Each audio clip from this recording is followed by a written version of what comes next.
You're listening to the Master Passive Income Podcast Network. Welcome to the Master Passive Income Show. This is Dustin Heiner, and I'm ready to help you get financial independence, quit that job, that just over broke job, by investing in real estate so you never ever have to work a job again. And today we are going to be looking all at short-term rental properties and long-term, and the benefits and the negatives about both, and why you should have both of these in your business model. All right, let's start the show.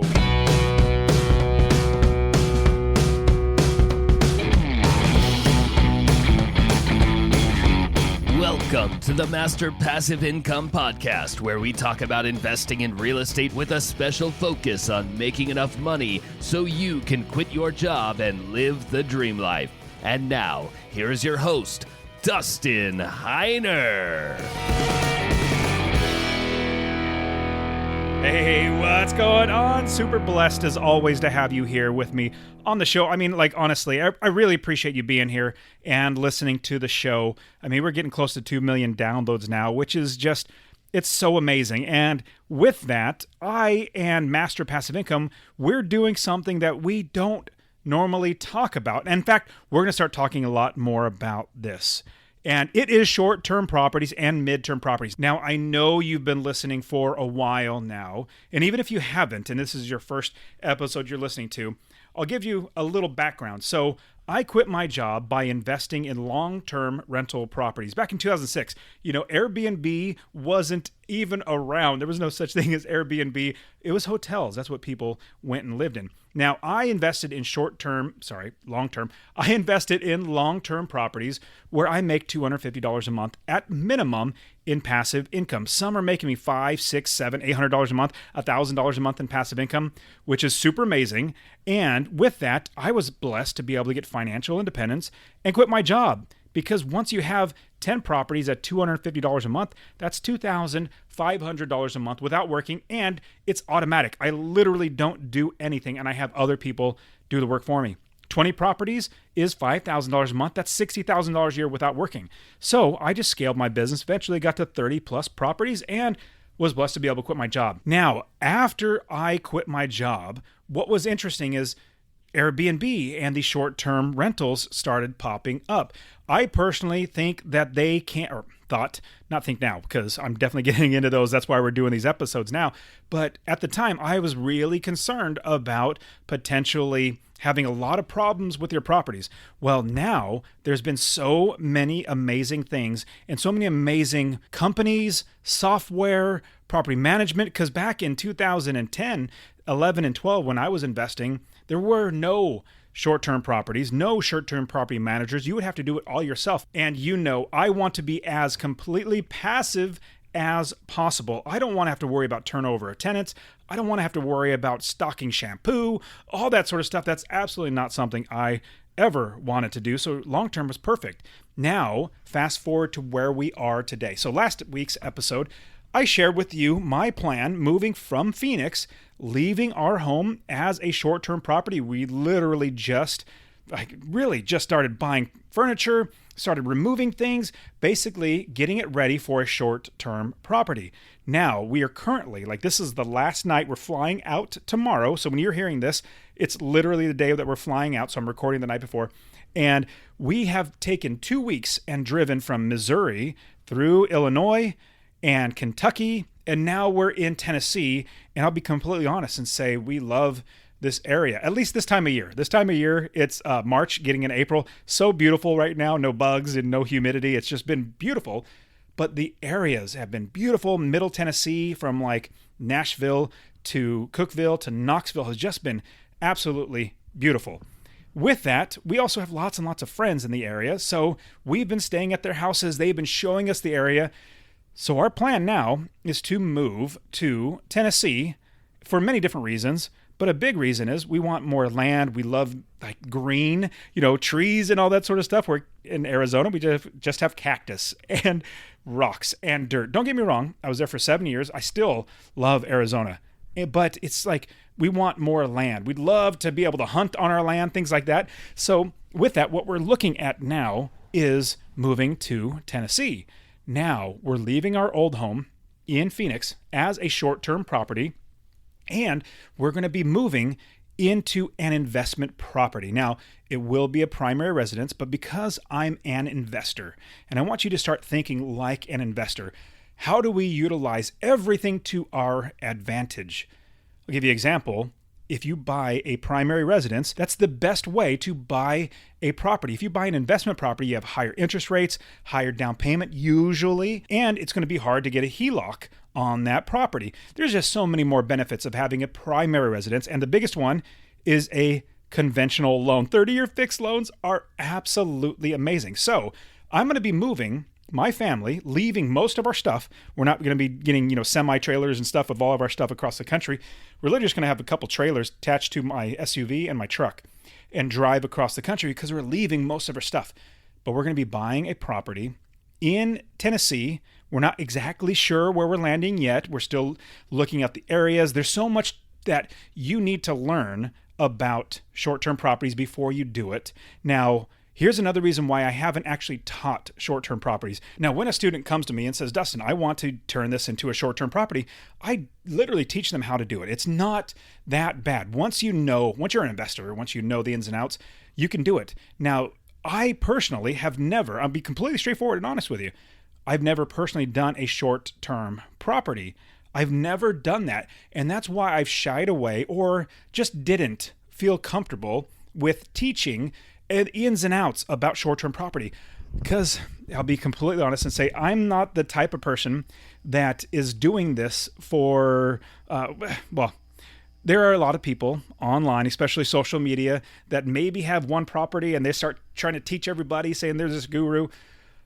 I personally want to know exactly what I'm doing and have experience before I start teaching people. Like these people that call themselves life coaches.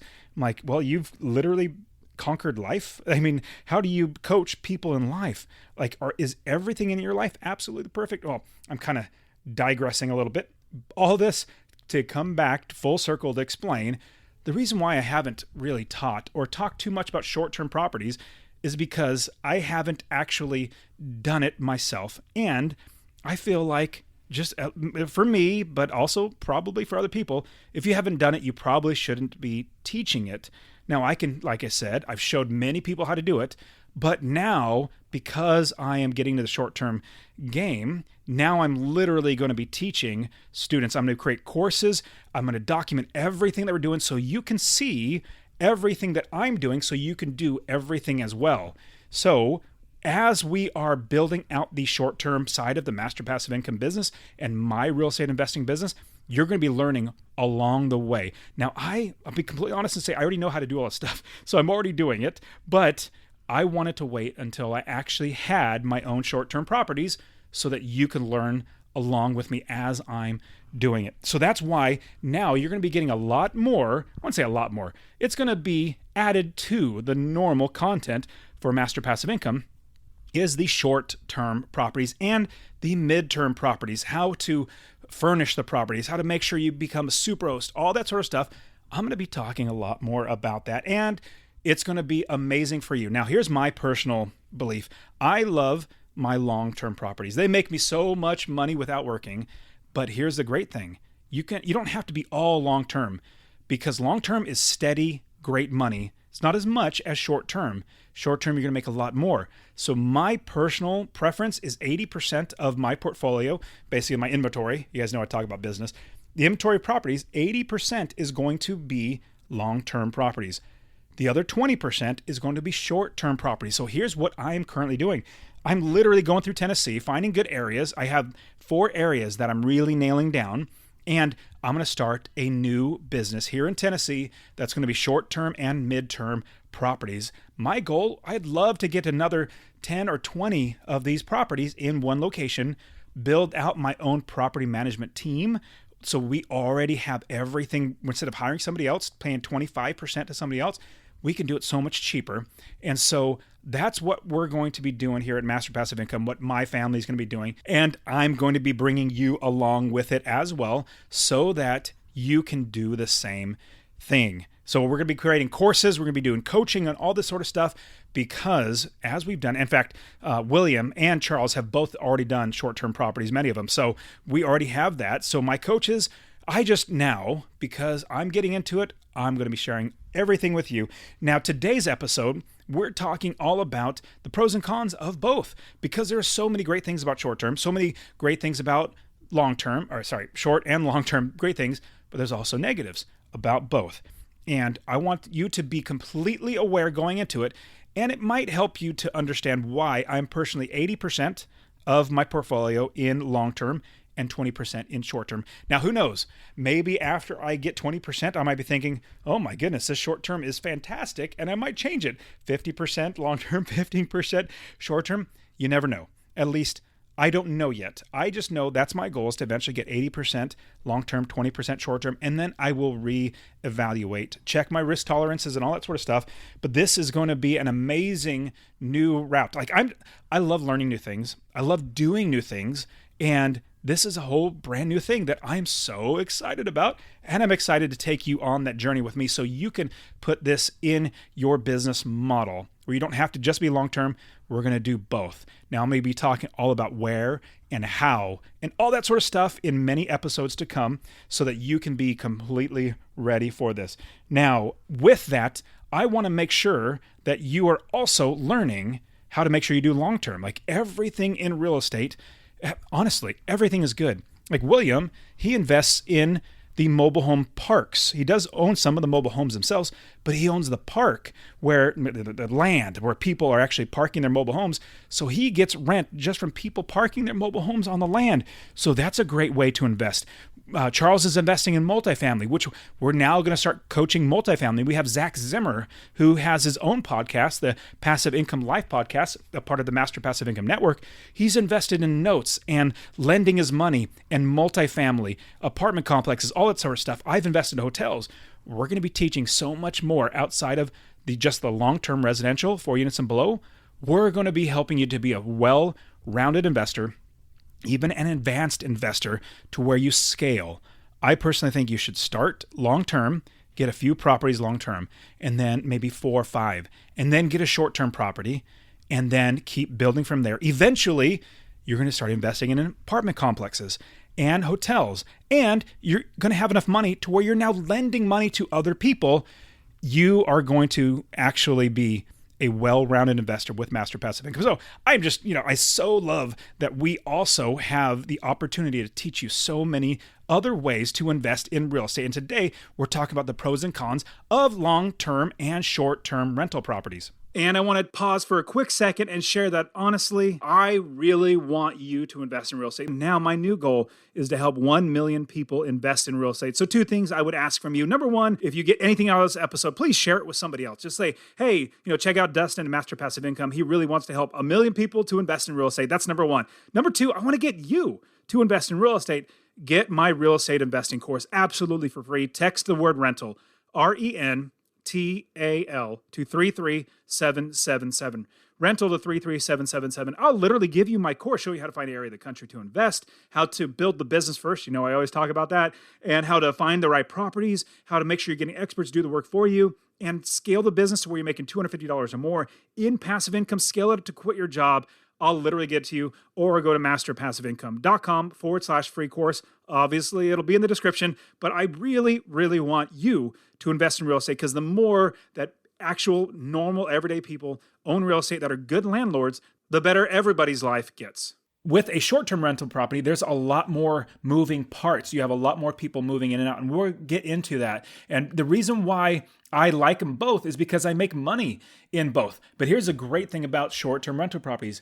You make so much more money with a short-term rental property per day instead of per month with a long-term rental property. And this is what I mean. Per month, I could rent out, let's just round numbers, I could rent out a property for $1,000 a month for a lease. So a yearly lease, somebody signs in, they get $1,000 a month lease. Well, that's great. I make $1,000 every single month. But with short-term rental property, you rent it out per day.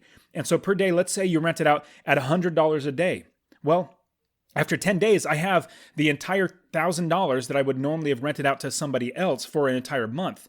Well, on top of that, I have an extra, if it's December or January where it's 31 days, I have a whole nother 21 days to get more money. So if it's rented for $100 for 31 days, that's $3,100. That's 3 times what I would make with a long-term rental property. Now, my opinion is that yes and no. I mean, sometimes you might get people that are in there, you might not. Maybe it might not be rented for, maybe a week at a time, or it's you're renting in Phoenix where it's 120 degrees in the middle of July and nobody's going to be renting there unless they're coming and visiting a dead relative or something like that. Well, in that case, then it eats in your profits. But here's what I get asked you. For short-term rental properties, do you think whatever home, let's say your home that you're living in now, could you rent it out for 10 days for $100 a month and make $1,000? More than likely, you absolutely could. There's more than 10 days in like a Friday, Saturday, Sunday. So let's say you rent it for 3 weekends. That's 9 days at $100 a month or a day. Sorry, excuse me. And then you're at $900. Well, you need to rent out one more day, and you got your $1,000. So there's so many benefits about short-term rental properties. So I love making more money because with my short-term rental properties because it's a lot of money.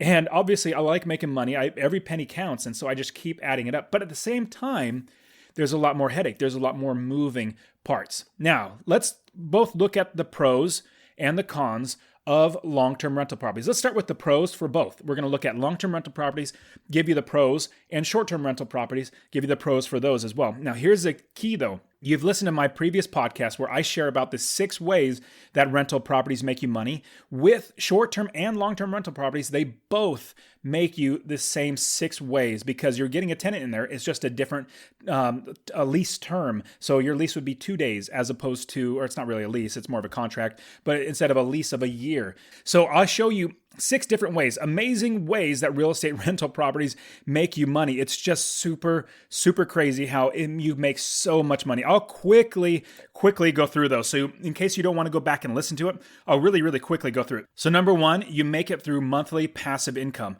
That's where your income exceeds your expenses. Number 2, you get equity capture. When you buy the property, you capture that equity, you put it in your pocket. You buy it for $100,000, but it's worth $125,000. Now that $25,000 you put in your pocket. Forced appreciation. You put work into the property. You fix the broken lights. You put carpet down. You paint the walls and make the landscaping look good. Well, that increases the value of the home, which makes you force the appreciation up. Market appreciation. As just the market in general goes up, the values go up, you make more money. Equity buildup. And that's basically like a mortgage buy down or pay down where your tenant is paying off your mortgage for you. They're basically buying the property. Your last one is your tax advantages. Things like business write-off expenses, depreciation off your income taxes, 1031 exchange. There's so many great ways. So that's a quick, a fire hydrant full of great information. But go back and listen to my podcast episode, masterpassiveincome.com/028, where I explain everything about those 6 ways that you make money in real estate rental properties. Now, all that being said, both long-term and short-term rental properties have those benefits. So those alone are fantastic. But on top of that, we look at the long-term versus short-term rental properties. Now, the pros are for long-term rental properties are a few things. Number 1, consistent cash flow. Like you're always getting money coming in, unless you have an eviction, somebody moves out. I understand that, but it's always rented once you have a tenant in there, and it takes them a long time to move out. Like say a year, you have a lease for a year, for an entire year, you have consistent cash flow, which is very, very good.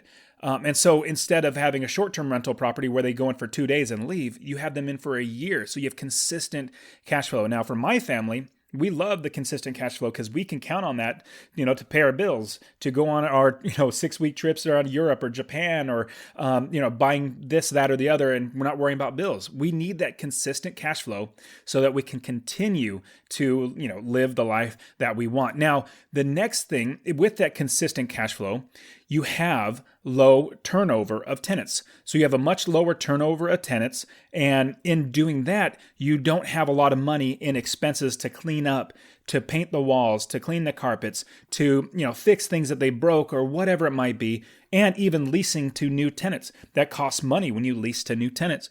And so you have a low turnover, which is great for long-term rental properties. You want as low of a turnover as possible. Another great thing, the expenses or the bills like, utilities or electricity or garbage or anything like that, those are all in the tenant's name, not in your name. You're not paying those. Now, unless you want to, meaning you're collecting the money from them, like don't just give them a free ride and, pay the electricity or the utilities. Don't do that. But if you want to collect the money from them to then pay the utilities, you can do that.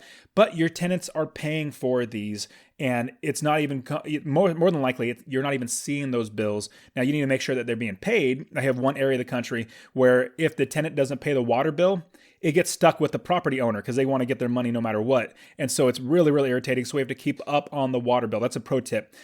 You watch out for these things where it's a municipality that's actually doing the water. And so they're going to attach it to the house. And if the tenant goes for 6 months without paying the water, they'll do that. In fact, what they'll do is if a tenant owes $100 a month and they go and pay $25 just to keep it on, they'll rack up $75 every single month. So for 6 months, you keep racking them, and that's only $100. But I've had $200 bills, and so over 6 months, they just keep it on. The utilities are, we don't know when to shut it off. And so, anyways. So unless they make the bill current, I'm on the hook for those bills. So every single month we got to go and look at the water bill. It's horrible. It's rather a bummer, but I don't do it. My property manager does it. It's just an added expense. So I wanted to give you guys the pro tip. Always be checking on utilities, making sure, especially, or 100%, if it's going back in your name, if you're going to get stuck with a bill, always be checking on that as well. And so another pro for the long-term leases is that you receive a security deposit for any potential issues. Like when they move out, they leave it a mess. You use the security deposit to clean up the property. Usually it's about 1 month's rent. So if you're renting it for $1,000, they give you $1,000 in security deposit for renting the property, so that when they move out, you would deduct any normal expenses that would be to clean it up. But then after that, the rest goes back to them. Like let's say you had $800 in expenses to clean it up, you give them back the $200. And so it's just a way for them to pay for things that happen in the future. Also, if they go through an eviction, then that eviction process is also paid for by the security deposit, as well as they forfeit that security deposit if they break the lease. Another one is you're able to automate the business. This is a huge, huge bonus about having long-term rental properties. I literally don't do any work and the business is automated where it's running itself. I have other people doing the work. I have property managers, like I said. I even have accountants doing all my bills.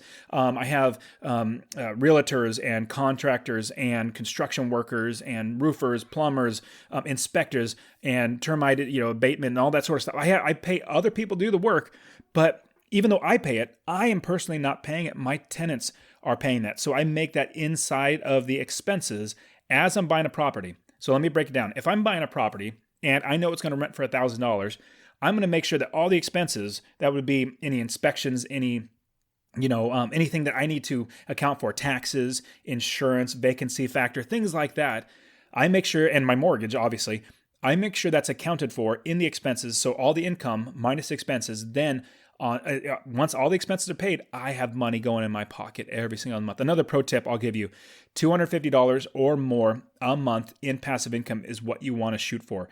Don't shoot for $50. Like, you're renting it for $1,000 and the tenant's, your expenses are $950. You're only pocketing $50 a month. That's not good. Go for $250 or more. That's my opinion. Now, somebody might say, I know you might be thinking, well, how did I get that? That's really hard to find, blah, blah, blah. I agree. It's hard to find. That's what you got to do your work. You got to look for properties. You got to make deals and make offers on properties lower than the actual value that they're putting on. Like they're asking the sale price of $100,000, but you need to get it for $75,000 in order to make money. Well, put in the offer for $70,000 and work your way up to $75,000 in negotiating. And if they take it, they take it. You might be helping them out. Like, don't be thinking, well, I'm giving a low ball offer and they're going to be very, very upset. Like, get that completely out of your mind, because you may very well be helping them out of a jam. They need that $75,000 and you're able to help them out. You want to be thinking like that you're helping people. Now, if they don't want the offer and they're offended by it, oh well, they get offended. People can get offended all they want. Like in our Constitution, it doesn't say you have the right to not be offended. No, it doesn't say that. You have the right to have things stolen from you and other rights. Not being offended is not something that's your guaranteed right. People are going to get offended. So you can also be helping people. So don't think about it as in offending somebody. Think about it as you helping people out. Now, they don't have to, like, you're not forcing them to sell you the property. They can't do that. So just move on. All right. So those are, now there's many other pros, but we're going to get into, because I wanted to make this condensed. We're talking a little more about short-term rental properties, because I've been getting a ton of questions from people about short-term rental properties. People are seeing Airbnb and how much money you can make on there. VRBO is another website that people use. It's another good website to rent their house, on a vacation basis for, on a daily basis. So let's go through the pros of short-term rentals. The pros are, number one, you make more money. Like I explained earlier, you rent it out per day as opposed to per month. And when you rent it out per day, you make a lot more money. More than likely, you're going to be able to get your house for $80 or $100 a day. And on top of charging per day, people might be thinking, well, a con or a negative thing is you have to clean up the property every single time. Well, yes, that is a negative, but that's not coming out of your pocket. So I'm going to jump quickly into the cons or the negatives about short-term rental properties, but say that's actually negated by the tenant paying it. So they would pay it per day, but then also they pay a cleaning fee, whatever you charge, $40, $50, $100, whatever the cleaning fee is. Now, when they pay that cleaning fee, that goes to the cleaning company. Maybe you might add an extra $10 for yourself. It's totally up to you. It just might price you out of the market where somebody might say, wow, it's a $100 cleaning fee when it's $50 over here. I'm not doing that. So that's another thing to take into account. But if it's turning over, you make your more money per day. Well, you actually account for that cleaning fee inside of your listing. So you add that to your listing as a $50 cleaning fee. So anytime anybody books, they automatically pay that fee. So that is negated, that whole cleaning fee and, charging for that clean. That's all negated. Now, another pro is that it's flexible. Your properties are flexible. Let's say you wanted to live in Hawaii for, maybe a month out of the year, but the other 11 months, you want to rent it out so it pays for itself. Well, you can absolutely do that. Rent it out for 11 months and then block out an entire month where you go live there for an entire month rent free because it's your property, but other people are paying all those taxes and insurance and fees and mortgages and a property manager, all that sort of stuff. So if you want to do that, you can. Now, here's another beauty thing. Let's say you want to bless another family. You want to benefit, let's say a minister or a pastor or a missionary or something like that. Like, hey, you know what? I have this house over in, wherever, the mountains or the ocean or whatever, pick a place. And you say, I want to send you there because, I love you and you're almost like family and I want to send you there. Or a family member, like your parents. Hey, go use my beach house. Go use my mountain property. It's flexible, so you can block out that time so that they can go and use it.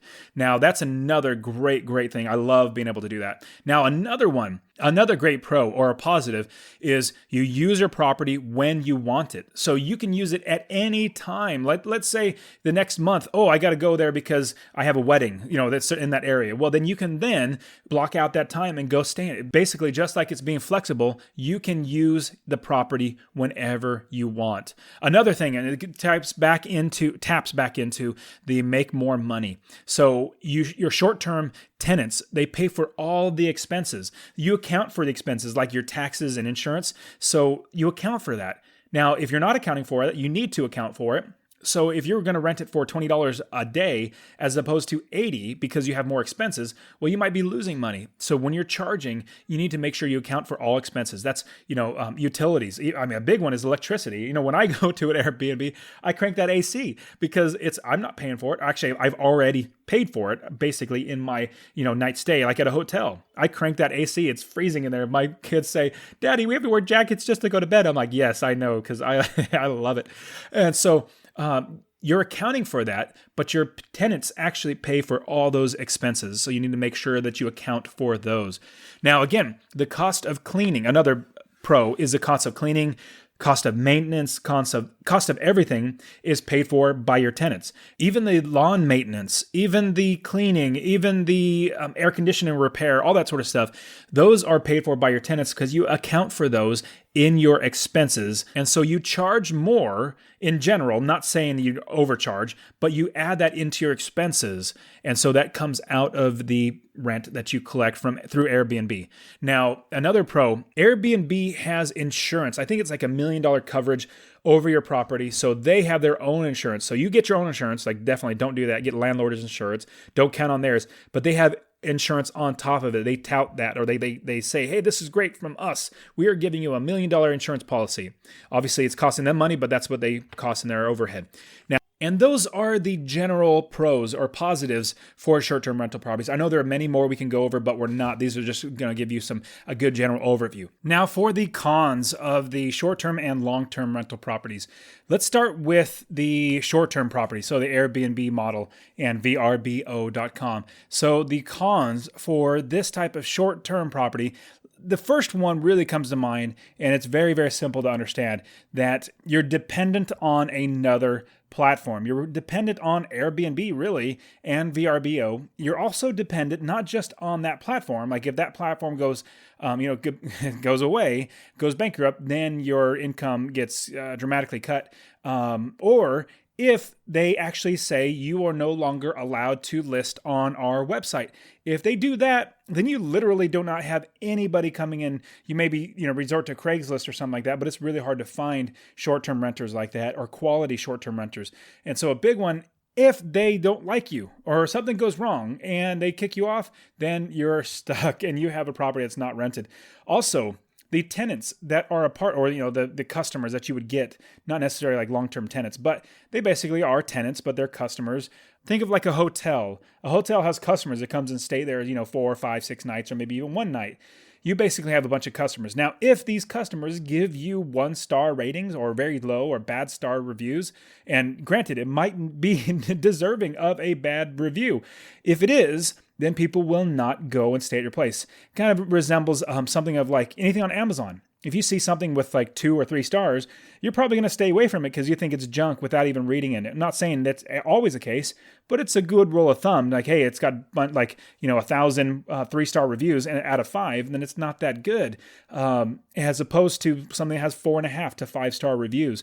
So you are dependent on another platform or somebody else's platform, one that you don't own, as well as the tenants, the people that are your customers that are going to be coming in and giving you reviews. So you're really dependent on them. I personally am not a big fan of that because, some people can actually be somewhat of a troll or a jerk, or, hey, they didn't have, one day they didn't have shampoo. So I wanted shampoo and they said shampoo was going to be there. And I'm going to give it 1 star.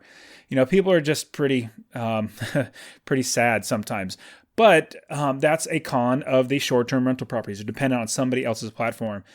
So that's 2 in 1. You have depend on somebody else's platform, but you also are dependent on reviews, and reviewers can be horrible. Another con or another negative is the slow periods. Now, give you an example. In some places that are really just touristy, that are really good seasonal for, like, let's say you live next to Disneyland, and during the summer months when people come to Disneyland, it's booked out. Like, people are, going there all the time because their kids are out of school. That's, people go to Disneyland, or those mostly who have kids. I know there's some adults that go to Disneyland, but in the most part, a lot of people with kids go to Disneyland. And so let's say February, March, it's going to be a slower month because there are less people that are going to be going to Disneyland. Now, I'm not saying that that's absolutely the case. I'm just giving you an example of how time frames and their slow periods. And another big example, I live in Phoenix.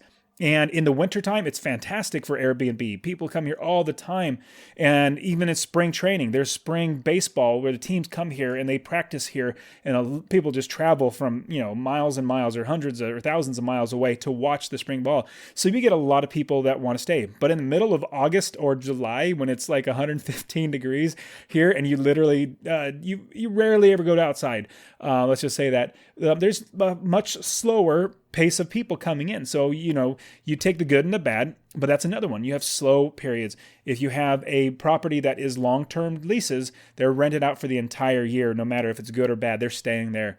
You have another one is you have constant turnover. Your property is constantly turned over to a new tenant, to somebody else that is going to want to use the property. Now, you also mitigate that problem, or quote unquote problem, or a con, by having the tenants pay for cleaning and maintenance and things like that. That's all wrapped in one, cleaning and maintenance. And so when you use them to use a cleaning company to fix up the property, to clean up the property, you're constantly keeping it updated, which is nice, but you do have constant turnover. you have to find a new tenant all the time. And again, if you're dependent on a platform, if they stop hosting your property on there, then you're stuck. You're out of luck. Also, you have potential for more wear and tear on the property. With people moving in and out. Now, granted, it's not like big furniture. They're not bringing in couches and beds and TVs and stuff like that. But you have people that you don't know if they're going to take care of the property or not. So that's going to be something you have to be aware of, that there's more wear and tear, people coming and going, lots of traffic, especially if you live by the beach. You're going to have to worry about a lot of traffic of people coming in and out. So you're just going to have potential for more wear and tear, literally on everything. Also, utilities are in your name. We talked about this a little bit earlier, but the negative is that the utilities are in your name. Now, you do make sure how to mitigate that by making the tenants pay for that, by making sure that the daily rent, or how much you rent it for per day, for each night they stay, you make sure that's accounted for. Your expenses are accounted for in short and long-term leases. You want to make sure those are accounted for. You also need to upgrade the place, the home, the apartment, the condo, whatever it might be. You need to do a lot of upgrades. So that's a negative, is that people are looking for the hotel experience. I think that's what they're starting to call it.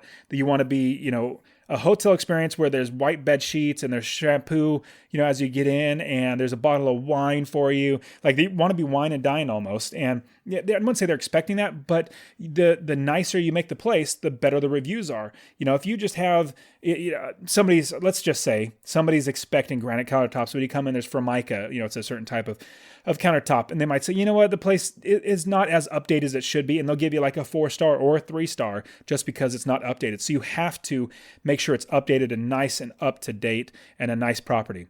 Now, another one, you need to furnish the property. This is a negative for the Airbnb.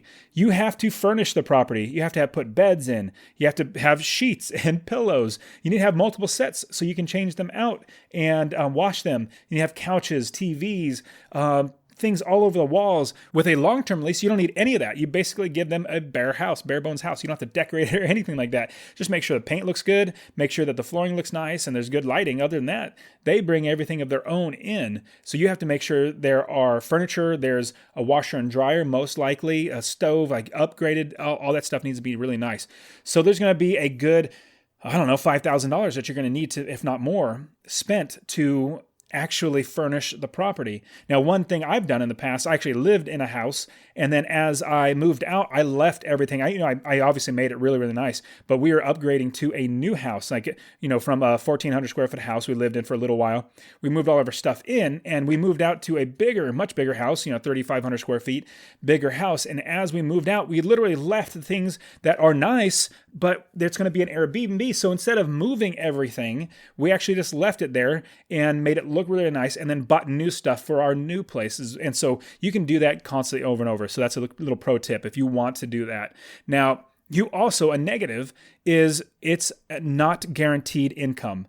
So your income is not guaranteed. Now, I know you're going to say long-term rental is not guaranteed. I completely understand that, but it's much more guaranteed because you're going to have somebody in there that signs a lease, a 1-year lease or more. If you can get out and sign a 2-year lease, you can have 2 years of hopefully steady income coming in. So your income is not guaranteed, because if you can't get that next tenant or that next customer to come in, then you're out. Then you have money that you're just not making, but you still have those expenses. Also, another negative that I see, competition against other Airbnb and VRBO sites, but also your competition is hotels. With long-term rental properties, you would never consider a hotel a competition to your price structure.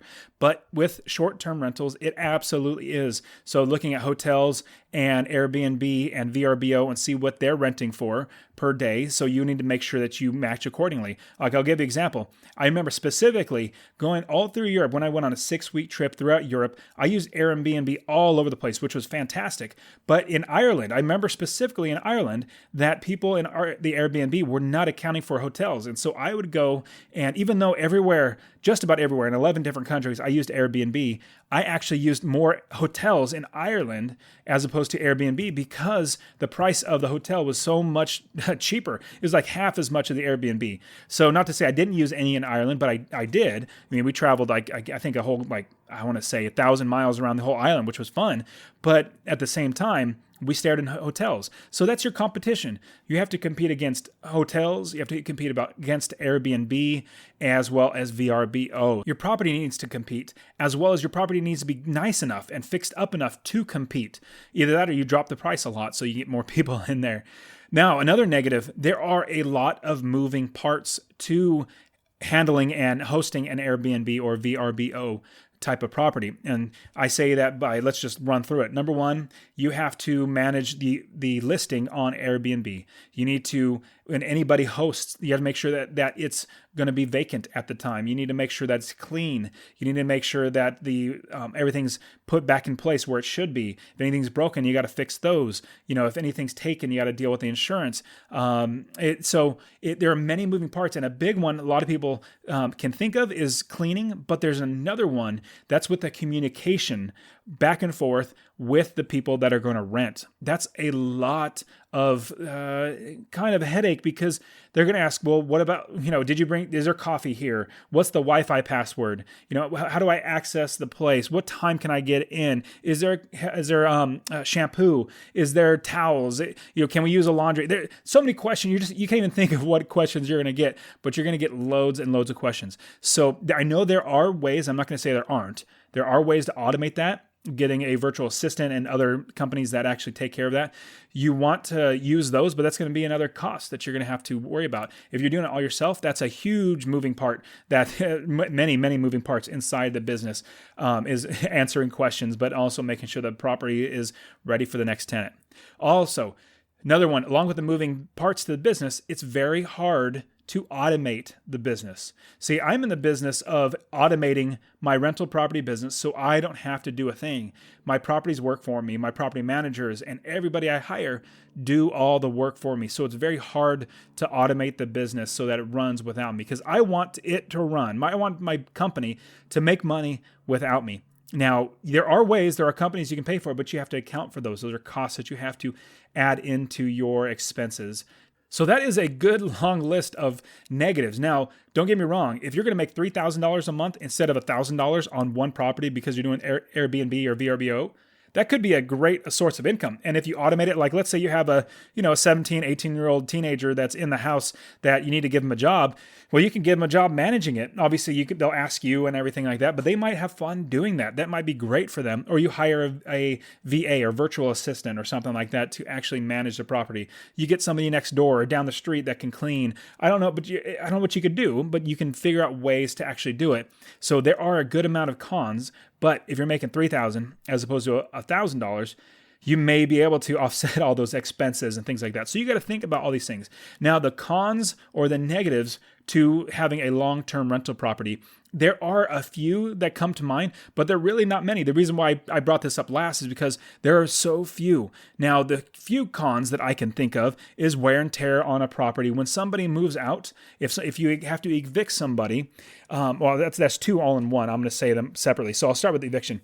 So an eviction is a negative. Somebody might stay in the property for 1 to 2 months on their own without paying rent, and they're waiting for the court date, or you are waiting for the court date to have them file a writ and have the sheriff go down, kick the tenants out and literally force them out. That takes a lot of time and a lot of money. So that's one con, is you have to kick somebody out. Not saying you don't have to do that Airbnb. Somebody may squat there, which is another thing. You have to actually evict them.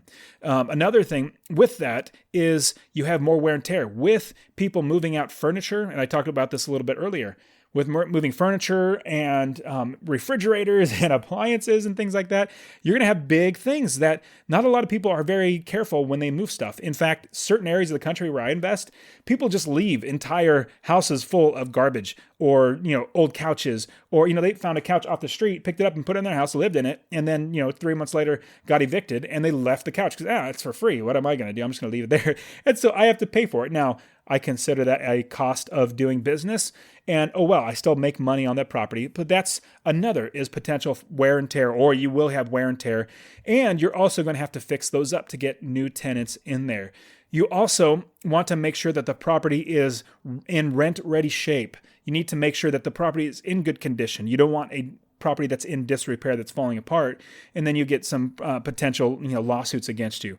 So I know there are plenty other cons, but I really can't think of any because I have an automatic business that makes me money and I don't do a thing. And so, if you think of any cons that you want to add to this, go on my show notes page, masterpassiveincome.com/048. This is the 48th Master Passive Income podcast. So you go there, masterpassiveincome.com/048. Now, if you are interested in getting into long-term rental properties, even short-term rental properties, how to actually buy properties, make sure you're making money every single month and create a passive income business, I want to give you a free course. It's masterpassiveincome.com/free course. This is going to get you insights into the business, showing you how to start the business, how to actually do it, and make sure that you do your best to never lose money. Now, there was a tip that I was asked. I was on a podcast, and they said, what's the best tip you can get when investing in real estate? Well, here's my tip. Don't lose money. I know it's really simple to say, and in the mind, you're like, oh, well, yeah, I know that, but how do I not do it? Well, the way you do that is through education. Through education, making sure that you do the right things. Where I lost so much money because I didn't know what I was doing, but now I've learned how to do it right. And now I make so much money. I make money hand over fist because I know how to do it right.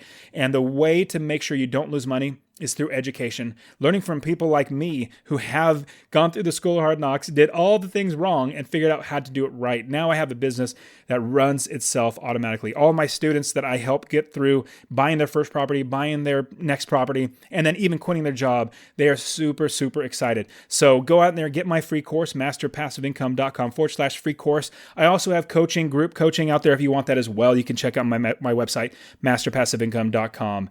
All right, guys, you've been fantastic. I really hope you see the benefit of short-term rental properties, but that is also something that comes with some negatives. So if you can mitigate that, if you can get around that, then it's absolutely realistic for you to make tons of money with short-term rental properties. All right, guys, get out there, start investing. And that is it for today. Go ahead and get my free real estate investing course. Text the word rental to 33777. RENTAL to 33777. You can also join my Real Estate Wealth Builders group coaching, get all my courses. All right, guys, we'll see you in the next show. See ya.